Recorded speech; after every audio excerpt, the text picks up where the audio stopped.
So we were doing concentration terms, and we have done 5 concentration terms so far up to formality. Now number 6, mole fraction. Mole fraction. The symbol is chi. अब इस symbol पे जरा ध्यान देना.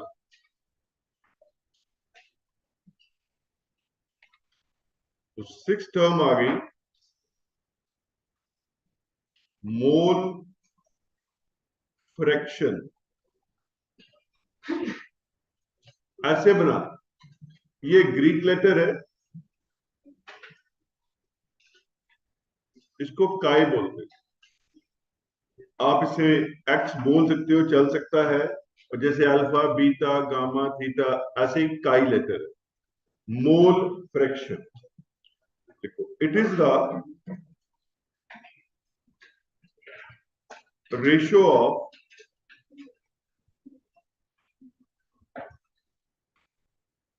number of moles of ratio of number of moles of one component. Ratio of number of moles of one component to the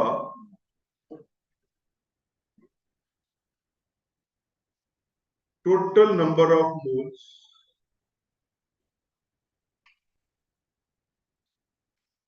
present in the solution. Number of moles of one component to the total number of moles present in the solution. Let us dissolve. अभी समझाऊंगा सारा. N2 moles of solute. अब 2 हम use कर रहे हैं for solute. And 2 moles of solute in and 1 moles of solvent.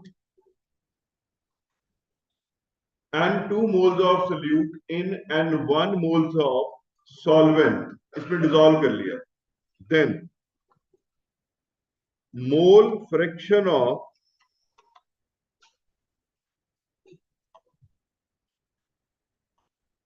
solvent.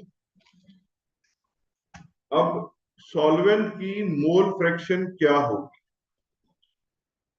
काई 1 N1 over N1 plus N2.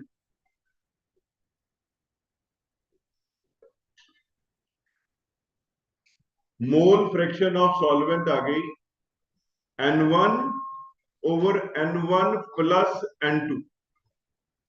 अब जरा समझो, मोल फ्रैक्शन हमने लिखा रेशियो ऑफ, रेशियो निकालनी है. किसकी निकालनी है? Number of moles of one component. जिसकी मोल फ्रैक्शन निकालनी है उसके मोल डिवाइड बाय टोटल मोल्स. अब जैसे हमने यहां पे काई 1 निकाल ली, तो 1 मतलब सॉल्वेंट आ गया, तो सॉल्वेंट के मोल divide by total number of moles. Very simple. अब जैसे क्लास है, बॉयज भी है गर्ल्स भी.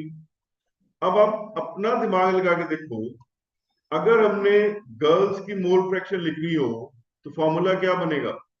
Number of moles of girls over number of moles of girls plus number of moles of boys.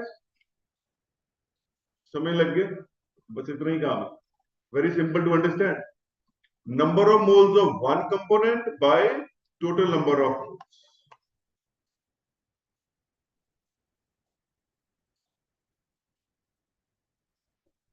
ऐसे फिर हम लिख सकते हैं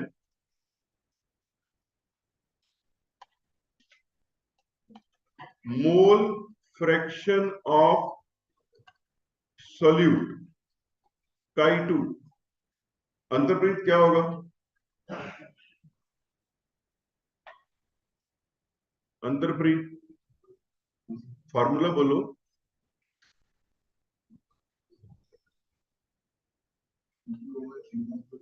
शाबाश, क्या हो गया एकदम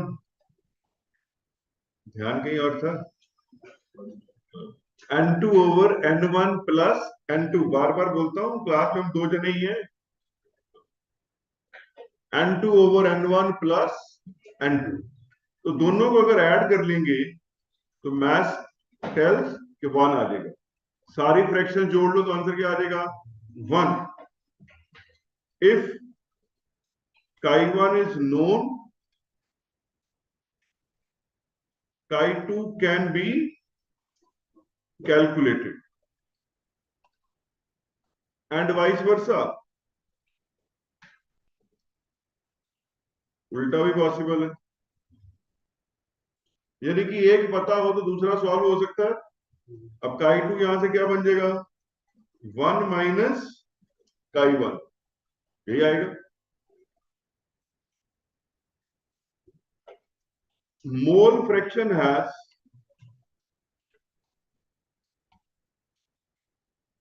no units because it is a ratio. It is a ratio.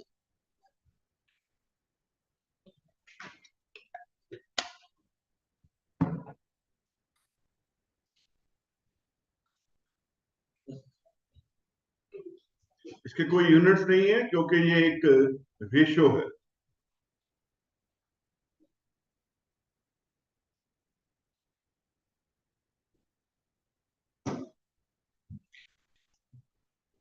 सब कुछ समझ लग गया। इसको समझाने के लिए मैं क्लास में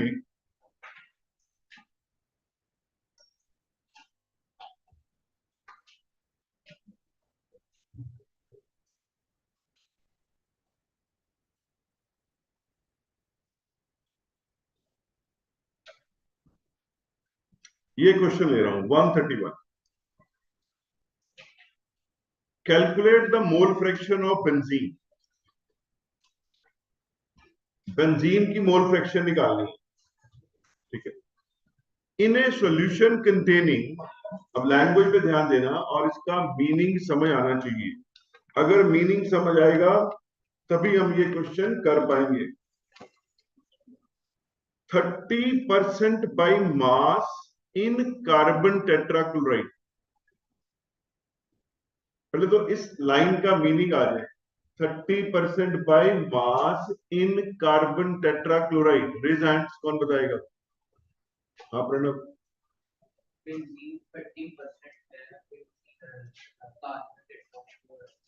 तो बेंजीन सीसी में है, ग्राम में है? ग्राम में। शाबाश करना, लिखा हुआ ना बाय मास, बाय मास। पहले तो ये लिख लो,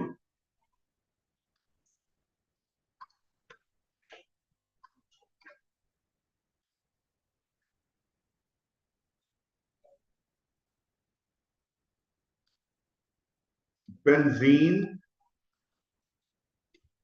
30% by mass in carbon tetrachloride means. ये ना एग्जाम में इतनी जरूरत नहीं है लिखने की, पर जब तक हमें समझ नहीं होगा हम क्वेश्चन नहीं कर पाएंगे, क्वेश्चन नहीं कर पाएंगे। पहले ये समझ आए, means 30 grams of benzene is present in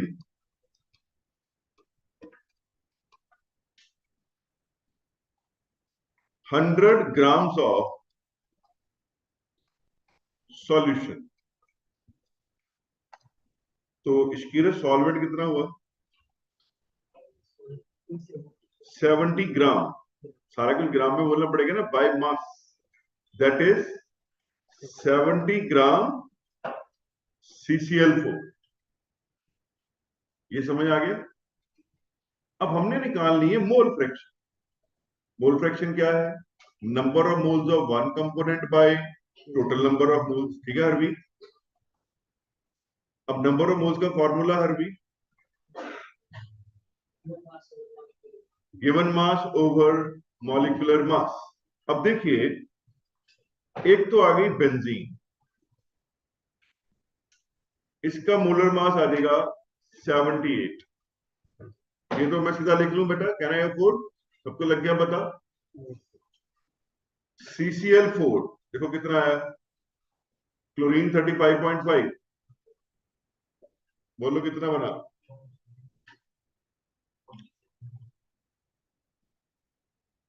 molecular mass कितना बना CCl4 का?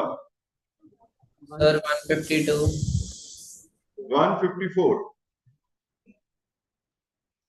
35.5 इंटू 4, और फिर कार्बन का 12, यही आया, यही बना। वो बन गया 142 प्लस 12 154। अब नंबर ऑफ मोल्स ऑफ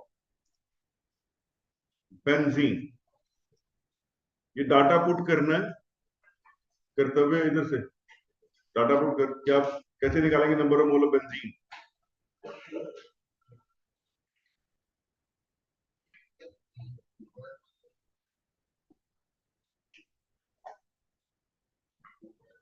हाँ अरवी,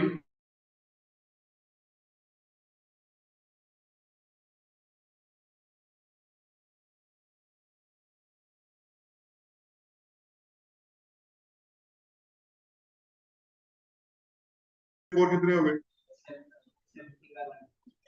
70/150, बस। अब अगर इसको सॉल्व करते हैं, चाहे सॉल्व करके लिख लो या वैसे भी निकाल लो। अब नंबर ऑफ मोल्स ऑफ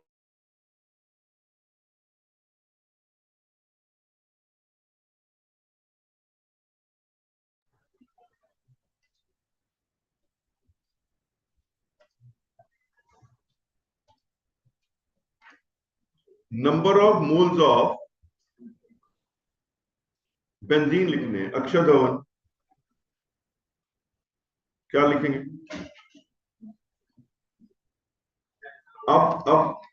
अब लिखो मोल फ्रैक्शन ऑफ बेंजीन, मतलब वो निकालनी है ना। हाँ सेक्शन 30/78, 30/78 प्लस 70/150, बस आसान ही है ना। अच्छे सेकंड समझ आ गया? सबको क्लियर है? ये अगर हम सॉल्व करते हैं जो लिखा हुआ वो आ जाएगा 0.459।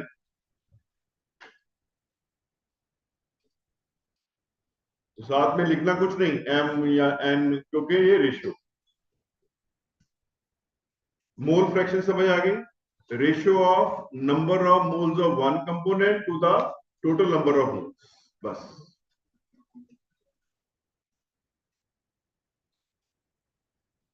इसके बाद number 7,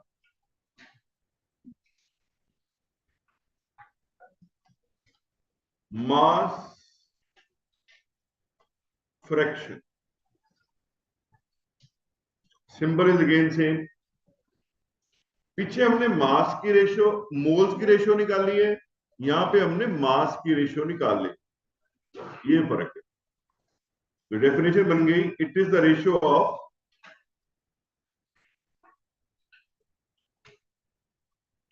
mass of one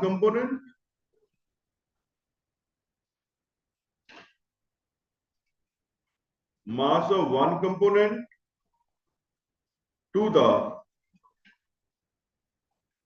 total mass of the solution, to the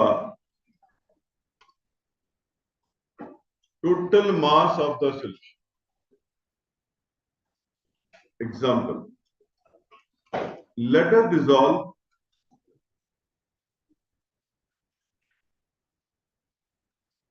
W 2 grams of solute in W 1 gram of solvent, then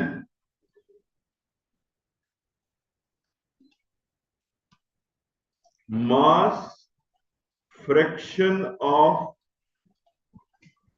solvent काई 1 गरिमा क्या बनेगी? Sir, W1 upon W1 plus W2. शाबाश, W1 upon W1 plus W2, तो parallel ही है ना ये, तो practically इसे कोई नहीं करता।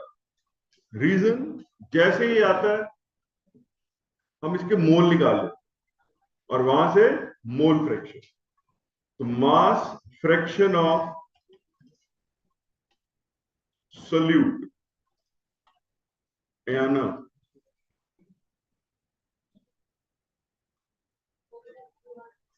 शाबाश, सब कुछ अपनी मर्जी से चल रहा है ना।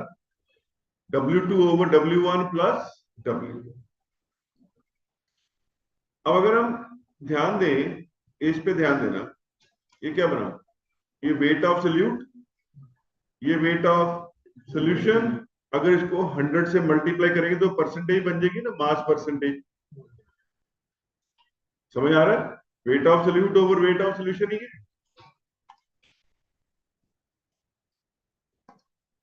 तो लिख लो chi1 plus chi2 equals to 1।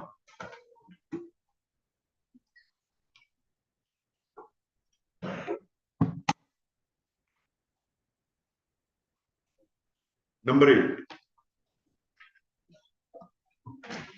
Parts पर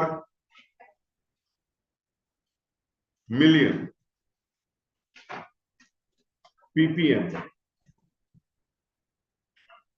अभी आपको क्लियर है क्यों? पार्ट्स पर 100 हम पहले पढ़ चुके। It is the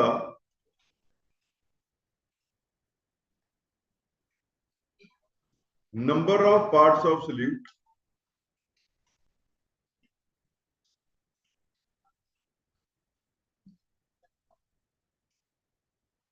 present in million parts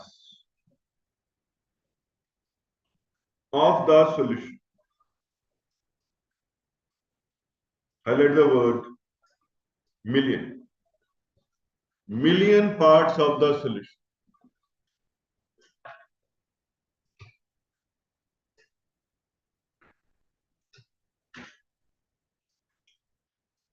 It can also be expressed. It can also be expressed as W by W, W by V, V by W, V by V। इसके भी 4 ही method जैसे वहां पे थे, पर हम चारों नहीं पढ़ेंगे, वो आपको आगे एक बार। अब एग्जांपल ले लेंगे, एग्जांपल ले ली मैंने W by V।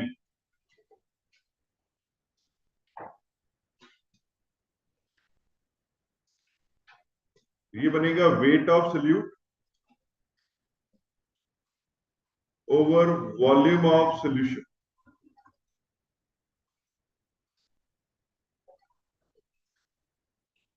Into 10 raise to power 6। बस इतना ही। Example, let us dissolve 3.3 10 raised to power minus 3 grams chlorine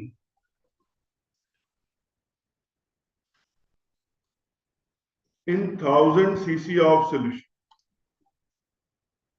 1 litre में डिसॉल्व कर ली क्लोरीन, कितनी की? 3.3 into 10 raise to power minus 3। Its concentration in ppm will be, अब देखो वेट ऑफ सोल्यूट आ गया 3.3 10 raise to power minus 3, volume of solution आ गया 1000 सीसी इंटू 10⁻⁶। ये 3 कट गए, ये 3 कट गए, सारा कट गया। तो आंसर आ गया 3.3 ppm।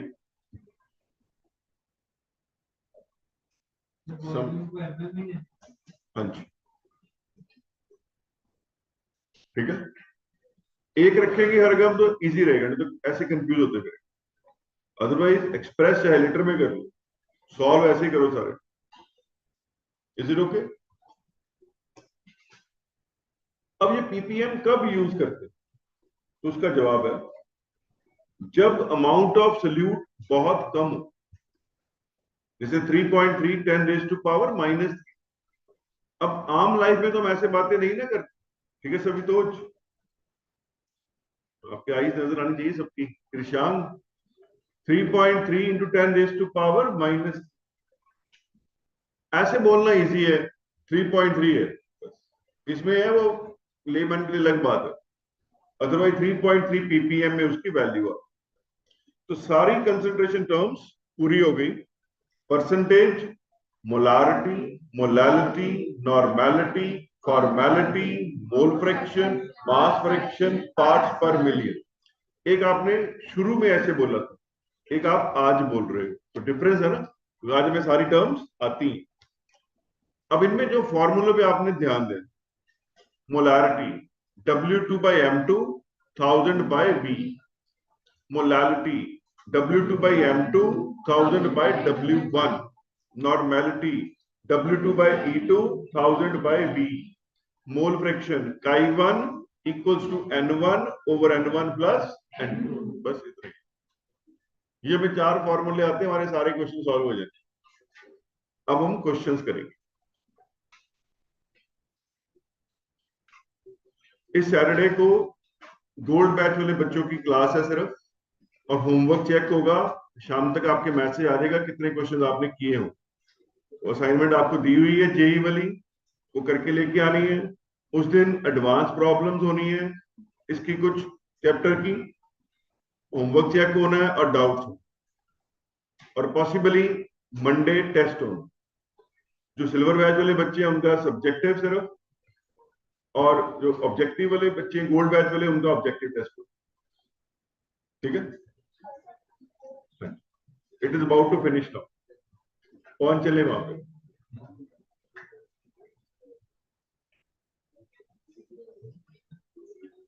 जो सब्जेक्टिव टेस्ट होना है वो सारे का नहीं होना। जो सिल्वर बैच वाले बच्चे हैं उनका काम आराम से चलेगा, उनका मोल से होगा। जो पहला हो गया वो दोबारा नहीं। क्वेश्चन पेपर दोनों मिल जाएंगे। जो गोल्ड बैच वाले बच्चे हैं उनको दोनों क्वेश्चन पेपर मिल जाएंगे, और उन्होंने टेस्ट अटेम्प्ट करना होगा ऑब्जेक्टिव वाला। रीजन, क्योंकि ये है ही सारे न्यूमेरिकल, तो इसलिए मैंने इस बार ऐसे कर लिया।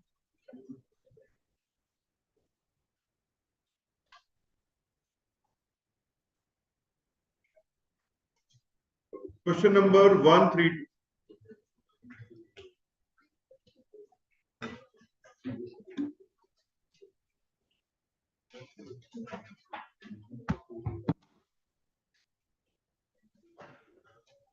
ठीक है, अंदर से calculate the molarity of each of the following solutions. पहला part, 30 gram of cobalt nitrate 6 water in 4.3 litre solution. पहले इसको सॉल्व कर ले। सबसे पहला काम तो ये करें, कोबाल्ट नाइट्रेट का मोलर मास निकाल। कोबाल्ट 58.5 के करीब होता है, 58.6। You take it as 59 for easier calculations. Nitrogen 14, oxygen 16। मैंने ऐसे लिख दिया 2, जैसे फॉर्मूला ना वैसे लिख दिया। और वाटर इज 18। ये अगर हम सॉल्व करते हैं तो 291 आ जाएगा। I am saving time on calculation. तो ये 291 आ जाएगा। अब मोलैरिटी निकालनी है, ठीक है। Krishank, formula of molarity W2 by M2 into 1000 by V। अब ये हमारे पास आ गया। अब डाटा पुट करना है। हर्षीन, डाटा पुट करो यहां पे। What is W2?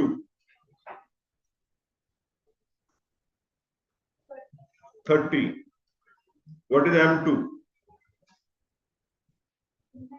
शाबाश, 291 into 1000। What is V? अब ये है लिखा हुआ 4.3 लीटर, और हम क्योंकि सारा सीसी में कर रहे हैं, आप यहां इसको मल्टीप्लाई बाय 1000। अच्छा, अगर आपका मन करता नहीं करना तो फिर ऊपर वाला 1000 भी नहीं आना। वो तो इसीलिए आया ना जब हमने सीसी को लीटर में कन्वर्ट किया। अगर नहीं करेंगे तब भी सॉल्व हो जाना। पर मैं चाहूंगा कि आप कर लो ऐसे 1000, क्योंकि फिर कंफ्यूजन नहीं होती। आप एक ही तरह चलेंगे सारे क्वेश्चन। अगर लोग आपको कोई बोले नहीं ऐसे हो सकता है, तो आपको हमें पता है हो सकता है। तो ये 1000 कट गया। इसको अगर हम सॉल्व करते हैं तो जो लिखा हुआ है वो आ जाएगा 0.024। अब आप देखिए, अगर हमें फॉर्मूला आता था तो क्वेश्चन कितना आसान हो गया, और अगर फॉर्मूला ना आता हो तो then B part.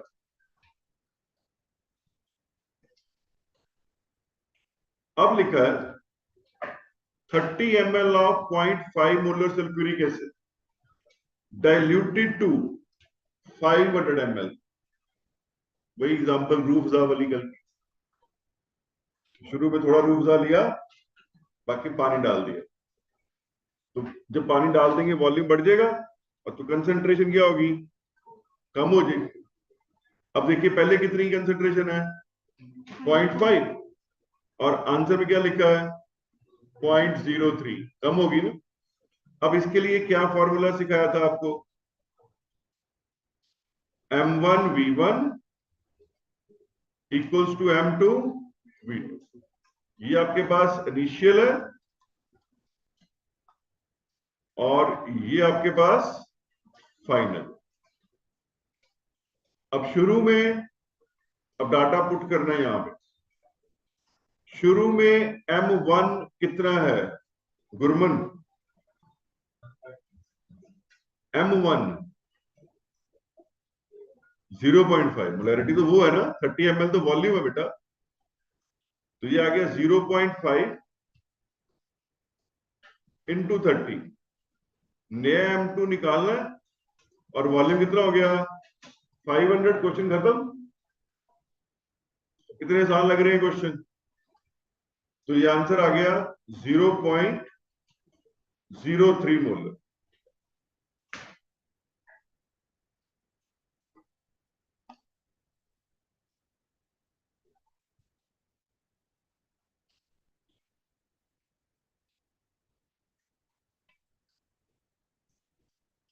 One 133।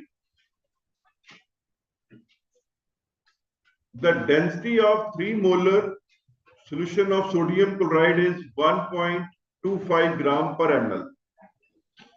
Calculate molality। Molarity दी हुई है, मोलैलिटी निकालनी।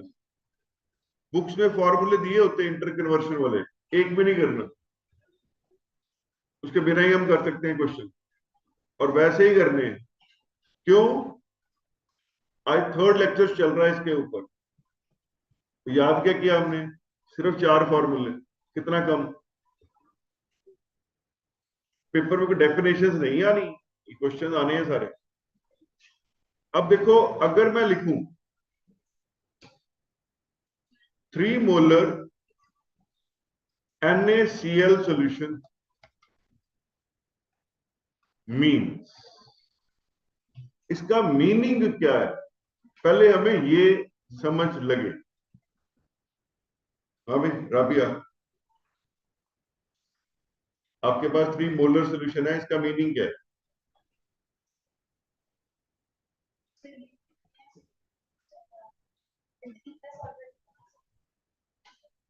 कितने में कितने?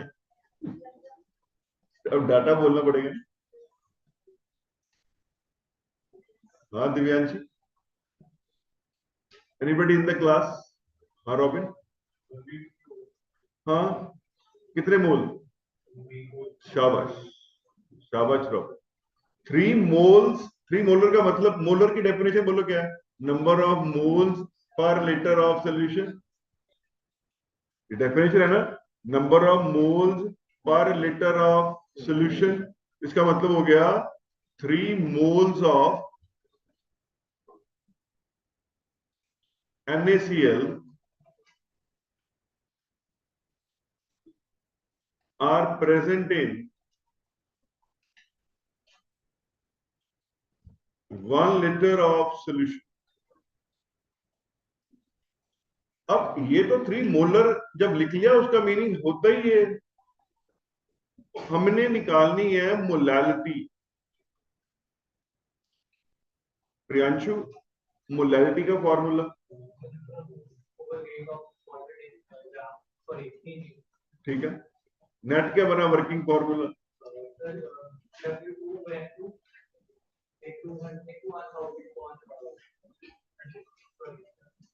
W1। अगर मोलैलिटी निकालनी, नंबर ऑफ मोल तो पहले ही पता 3 है, 1000 भी लग गया पता, तो सारा सवाल क्या रह गया? W1 कैलकुलेट कर दो। वेट ऑफ सॉल्वेंट अगर लग गया पता तो क्वेश्चन सॉल्व ना। अगर हमें वेट ऑफ सॉल्वेंट लग गया पता तो क्वेश्चन सॉल्व हो जाएगा। अब वेट ऑफ सॉल्वेंट कैसे आएगा? Mass of solution minus mass of solute. Solution का मास क्या होता है? Mass of solute plus mass of solvent, यही होती है सॉल्यूशन का mass. Mass of solute plus mass of solvent. अब सोल्यूट का मास कितना है वो हमें निकालना पड़ेगा। मैंने ऐसे लिख लिया कि बात करनी इजी होगी। नंबर ऑफ मोल्स का फॉर्मूला निकालना है। नंबर ऑफ मोल्स का फॉर्मूला पुनीत,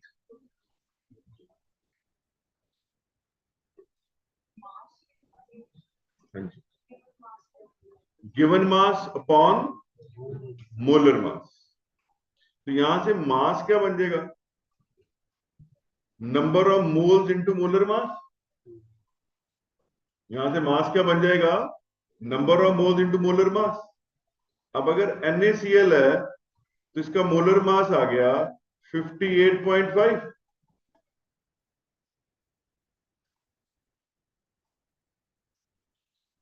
तो मास ऑफ सोल्यूट,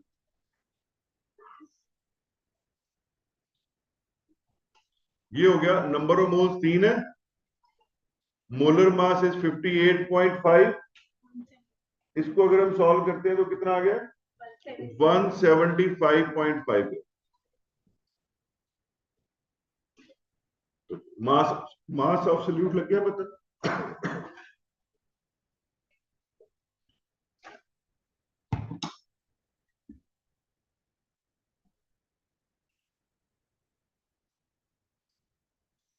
अब निकालना है मास ऑफ सॉल्यूशन। डेंसिटी होती है मास पर यूनिट वॉल्यूम। तो मास क्या हो गया? Density into volume. तो मास ऑफ सॉल्यूशन हो गया, अब लैंग्वेज पे ध्यान देना, डेंसिटी ऑफ सॉल्यूशन। अब दोनों चीजें सॉल्यूशन की चाहिए हमें, इनटू वॉल्यूम ऑफ सॉल्यूशन। अब डेंसिटी हमें गिवन है 1.25,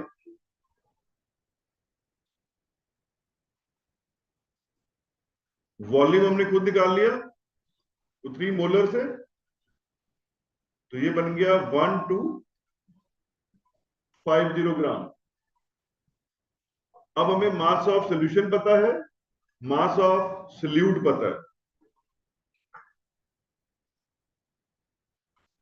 देयरफॉर मास ऑफ, एक बार ऐसे लिखता हूं, सारे बच्चे कंफर्टेबल रहेंगे। मास ऑफ सोल्यूशन क्या होता है? Mass of solute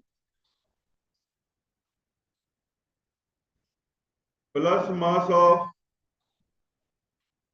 solvent. ये तो किसी न किसी को फिर प्रॉब्लम होनी थी, सीधा लिखता था। यही होता है mass of solution, mass of solute plus mass of solvent. अब mass of solution is 1250, mass of solute is 175.5। तो यहां से निकल गया मास of solvent.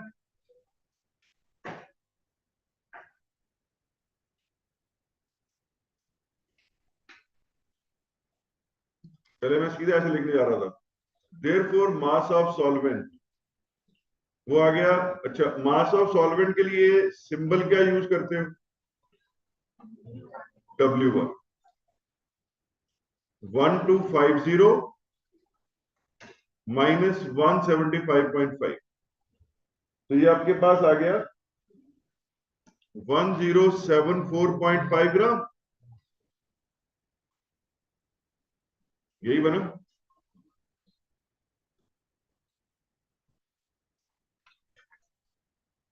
So the formula of molality,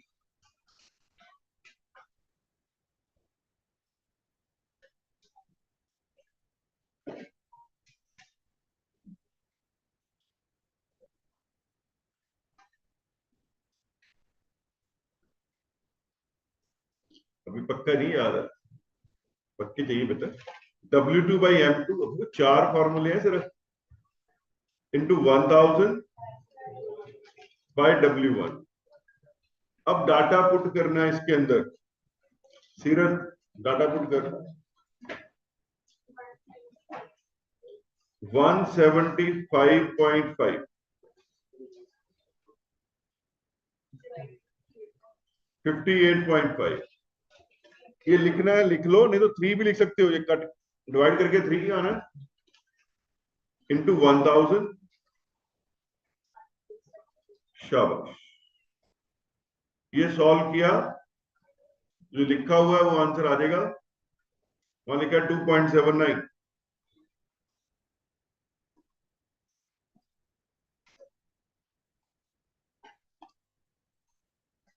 2.79। Baljot समझ आ गया बेटा? Yes, sir. अनुरी,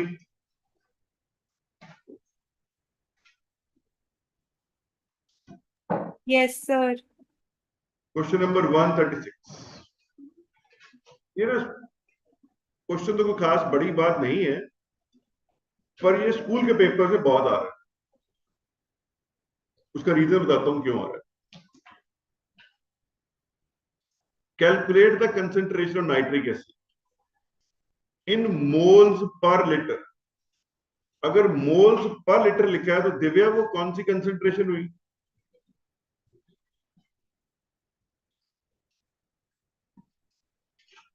molarity. Definition, number of mole dissolved पर लीटर ऑफ सॉल्यूशन, वो क्या हुई? Molarity. Sample which has density, ये दी हुई। अब ध्यान दो लैंग्वेज पे, मास percent of nitric acid in it being 69%। अब फंडा क्या है, हमने पढ़ा है कि जिसका अमाउंट ज्यादा वो सॉल्वेंट। अब यहां पे ज्यादा कौन है? नाइट्रिक एसिड 69, तो हमें वो सॉल्वेंट लेना चाहिए। पर क्योंकि ये सोल्यूशन उसकी बनाई गई है तो हमें सोल्यूट लेना पड़ेगा।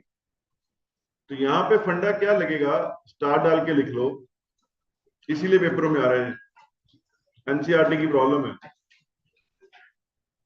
और ये मैंने आपको करवा दिया था वैसे पहले भी। The nature of solution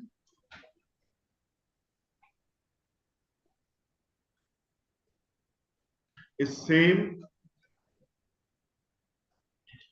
as the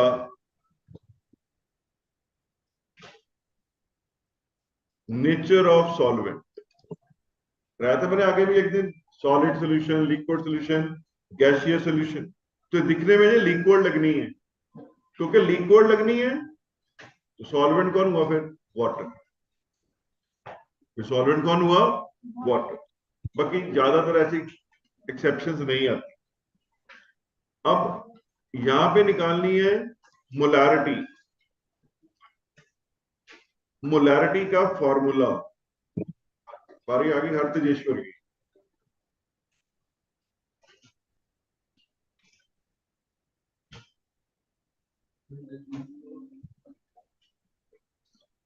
her Agam W2 by M2 1000 upon V। पहले भी पता हो ना, व्हाट डू वी रिक्वायर, तभी हम ले पाएंगे वो सारा। अब देखो यहां लिखा है 69%। अब लैंग्वेज पे ध्यान देना, 69% नाइट्रिक एसिड सॉल्यूशन है by mass, contains 69 grams of nitric acid in 100 grams of solution।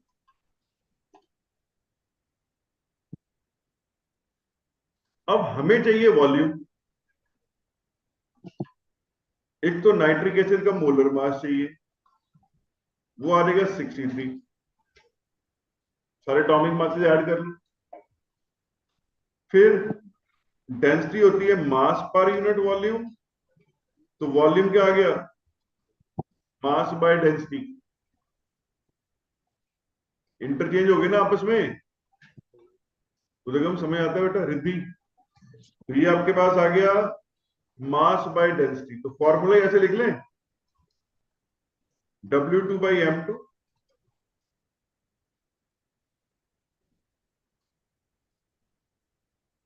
in place of volume what we can write? Mass by density। अब डाटा पुट करना है। अब जब डाटा पुट करना है, बारी आ गई अक्षय सहगल।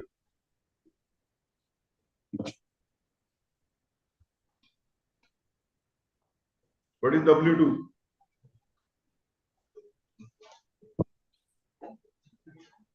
60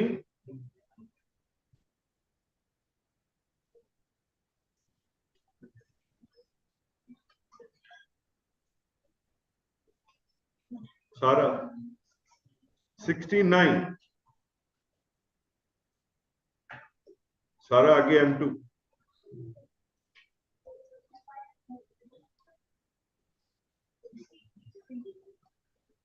into 1000 mass।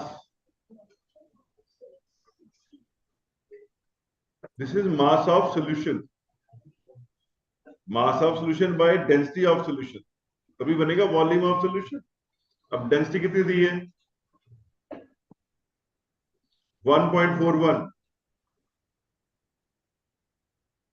तो क्वेश्चन सॉल्व, ये सॉल्व करेंगे तो लिखा हुआ है वो आ जाएगा 15.44 मोलर।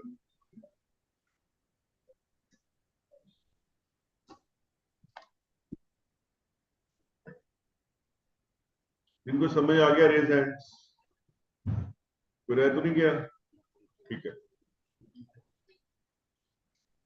अब 137 को होमवर्क में डाल रहा हूं, ये उल्टा सवाल है। यहां मोलैरिटी गिवन है और मोलैरिटी निकालनी।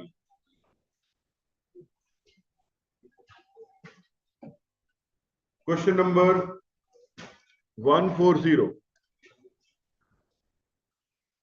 ये सारी एनसीईआरटी चल रही है अभी, और एनसीईआरटी का लेवल बड़ा अच्छा है। कईयों को वहम ना हो जाए जेईई का सवाल आ गया।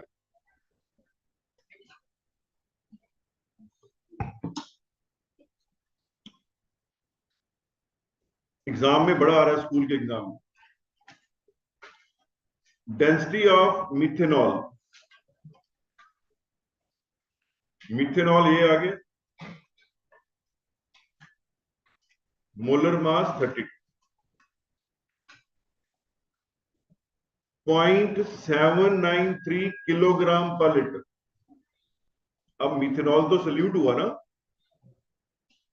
अब वो कह रहा है पर लीटर में प्रेजेंट है 0.793 किलोग्राम। पहले तो इसकी मोलैरिटी निकालो, गुरनूर, फॉर्मूला मोलैरिटी, शाबाश, W2 by M2 1000 by V।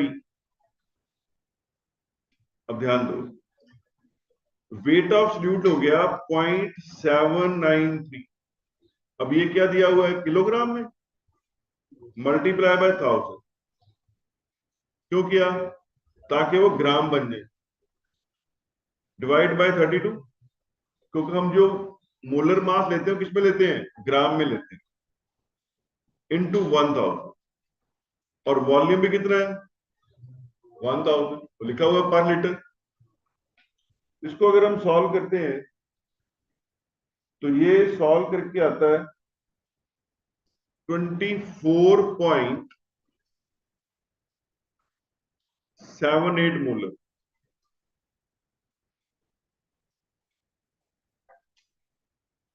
अब इस लाइन का मीनिंग हो गया कि जैसे आपके पास एक बीकर है, इसमें मिथेनॉल पड़ा है, उसकी कंसंट्रेशन है 24.78 और उसका वॉल्यूम है 1 लीटर। पहले तो हमने उसकी कंसंट्रेशन निकाल ली। अब अगला सवाल,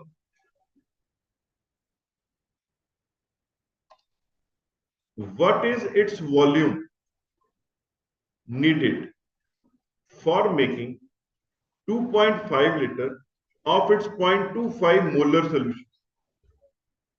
अब ये तो स्ट्रॉन्ग सॉल्यूशन है 24.78, भाई रूफजा वाली प्रॉब्लम।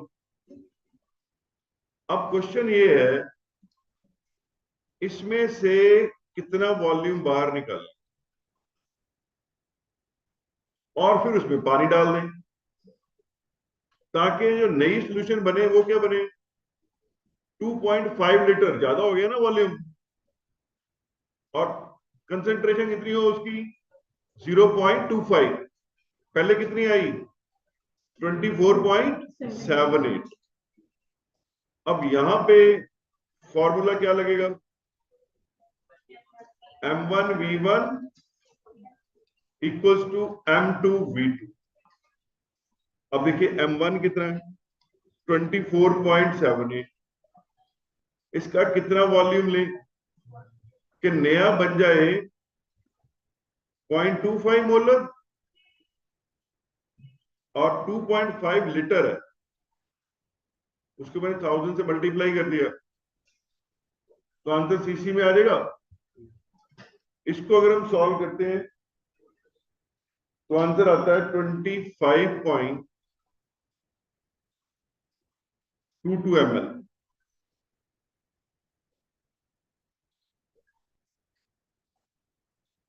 अब एक पहली बार हम कर रहे हैं,